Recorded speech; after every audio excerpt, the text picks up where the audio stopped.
Sebelumnya saya buka. Assalamualaikum warahmatullahi wabarakatuh.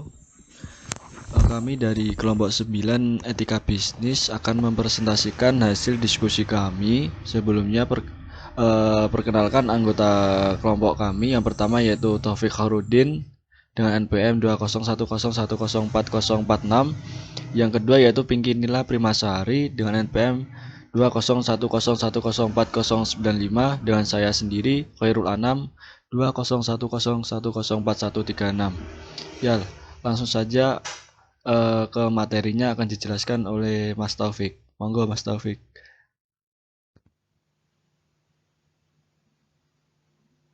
Materi yang akan dibahas yaitu yang pertama, hakikat keberadaan alam semesta. Yang kedua, hakikat manusia dan tujuan manusia hidup di dunia. Yang ketiga, hakikat kecerdasan dan kesadaran diri yang dimiliki oleh manusia.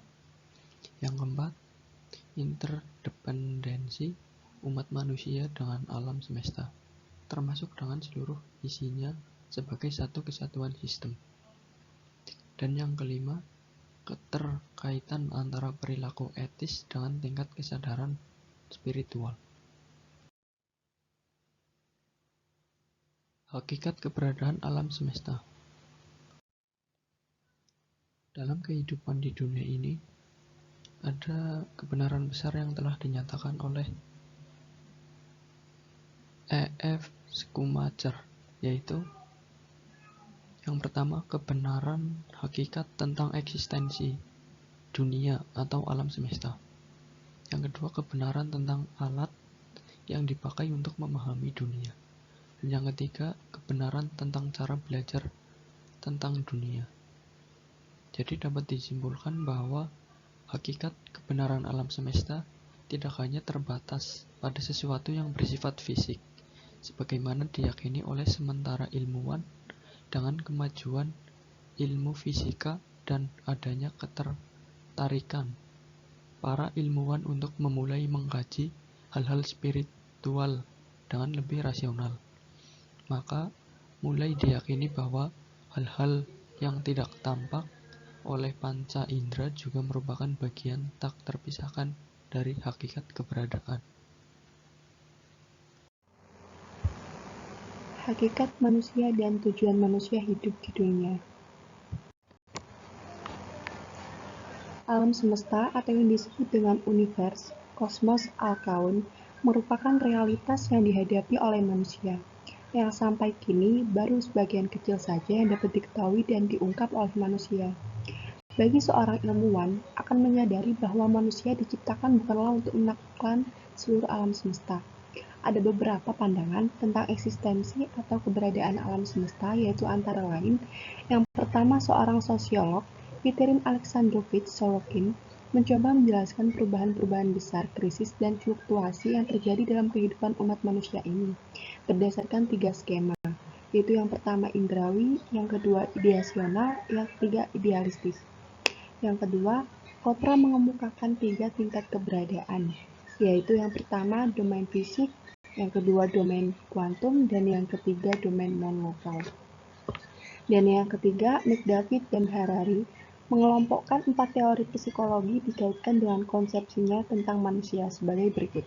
Yang pertama yaitu psikoanalis, yang kedua behaviorisme, dan yang ketiga kognitif, dan yang keempat humanisme. Manusia adalah bagian dari alam semesta. Segala sesuatu yang ada di dalam semesta juga ada dalam manusia.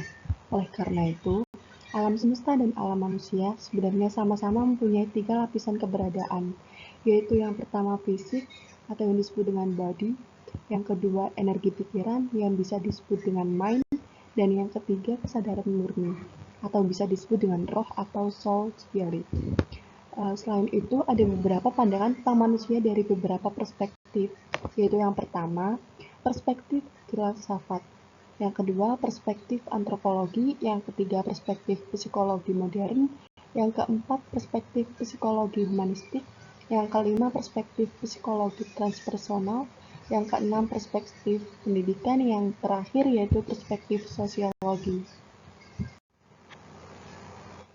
hakikat kecerdasan dan kesadaran diri yang dimiliki oleh manusia.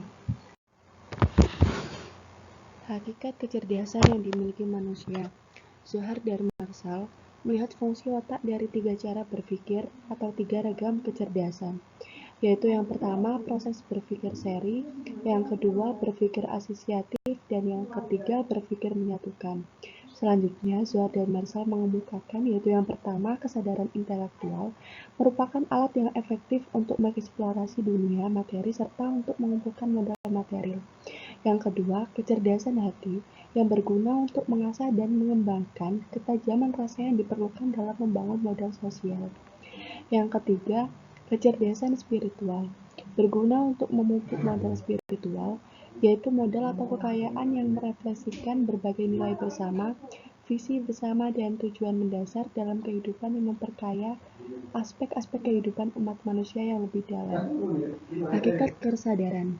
Dalam kaitannya dengan kesadaran, Sigmund Freud dalam Hegel 18 dan Ziegler 1992 membedakan 3 lapisan kesadaran, yaitu yang pertama lapisan sadar, yang kedua lapisan prasadar, yang ketiga lapisan tidak sadar.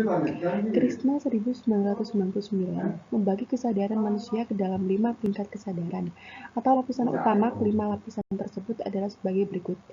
Yang pertama lapisan kesadaran fisik, yang kedua lapisan kesadaran psikis, yang ketiga lapisan kesadaran pikiran, dan yang keempat lapisan inteligensia, dan yang kelima lapisan kesadaran murni. Oke, selanjutnya akan dilanjutkan oleh saya materi berikutnya, yaitu interdependensi umat manusia dengan alam semesta, termasuk dengan seluruh isinya sebagai satu kesatuan sistem. Oke, alam semesta merupakan realitas yang dihadapi oleh manusia yang sampai kini baru sebagian kecil saja yang dapat diketahui dan diungkap oleh manusia. Bagi seorang ilmuwan akan menyadari bahwa manusia diciptakan bukanlah untuk menaklukkan seluruh alam semesta. Pengertian sistem menurut Kamus Bahasa Indonesia karangan Purwadarminto 1976. Yang pertama yaitu sekelompok bagian atau alat dan sebagainya yang bekerja sama untuk melakukan suatu maksud, misalnya urat saraf dalam tubuh. Yang kedua yaitu sekelompok pendapat, peristiwa, kepercayaan dan sebagainya yang disusun dan diatur baik-baik, misalnya filsafat. Yang ketiga cara atau metode yang teratur untuk melakukan sesuatu, misalnya pengajaran bahasa. Logianto 1988 menyebutkan bahwa setiap sistem mempunyai karakteristik atau ciri-ciri sebagai berikut. Yang pertama yaitu mempunyai komponen-komponen, yang kedua ada batasan suatu sistem, yang ketiga ada lingkungan luar sistem, yang ketiga ada penghubung, yang terakhir yaitu ada sasaran atau tujuan.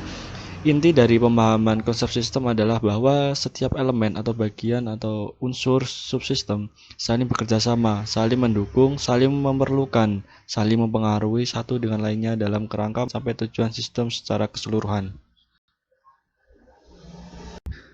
Selanjutnya kita akan membahas subbab, yaitu keterkaitan antara perilaku etis dengan tingkatan kesadaran spiritual. Kajian etika erat kaitannya dengan pengembangan karakter, namun pengembangan karakter harus dilakukan melalui pengembangan keempat kecerdasan manusia yang terdiri dari PQ, IQ, EQ, dan SQ. Secara keseimbang dan utuh, banyak pakar etika yang masih membedakan antara etika dengan spiritualitas. Keduanya mempunyai hubungan yang sangat erat dan tidak dapat dipilah-pilah. Menurut mereka, etika adalah adat, kebiasaan, dan ilmu yang mempelajari hubungan perilaku manusia yang bersifat horizontal, yaitu hubungan manusia dengan manusia, manusia dengan lembaga institusi, manusia dengan alam, dan lembaga atau organisasi dengan lembaga atau organisasi lainnya. Sementara itu, spiritualitas berhubungan dengan perilaku manusia yang bersifat vertikal. Dalam merupakan bidang kajian etika, biasanya pemahaman tentang etika yang terpisah dari spiritualitas ini sangat keliru. Dengan pemisahan pemahaman seperti ini, biasanya saja seseorang yang telah mempelajari teori-teori etika dan berkali-kali mengikuti pelatihan kode etik, tapi belum menjamin bahwa perilakunya bersifat etis selama kecerdasan spiritual atau SQ-nya masih rendah. Sebaliknya orang yang punya SQ tinggi sudah pasti mempunyai perilaku etis yang tinggi pula. Oke, baik. Sekian dari presentasi kelompok kami. Apabila ada tutur kata yang kurang berkenan di hati Anda, mohon dimaafkan. Wabil taufiq wal hidayah. Wassalamualaikum warahmatullahi wabarakatuh. Apabila ada yang ditanyakan, silahkan teman-teman. See you.